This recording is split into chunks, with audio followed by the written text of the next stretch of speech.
This is an interactive treat puzzle for cats. As you can see, my cat is already here because she loves this thing.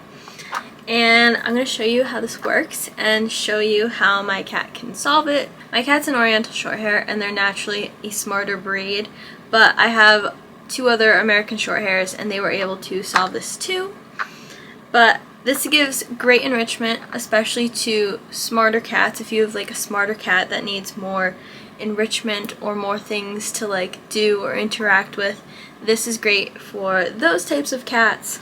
My cat loves it. She is always trying to play with it when there's nothing in here, but I'll show you how this works. So for an easier level, you don't have to do it with the bones in it, but I'll do it with the bones in it just so you can see how it works.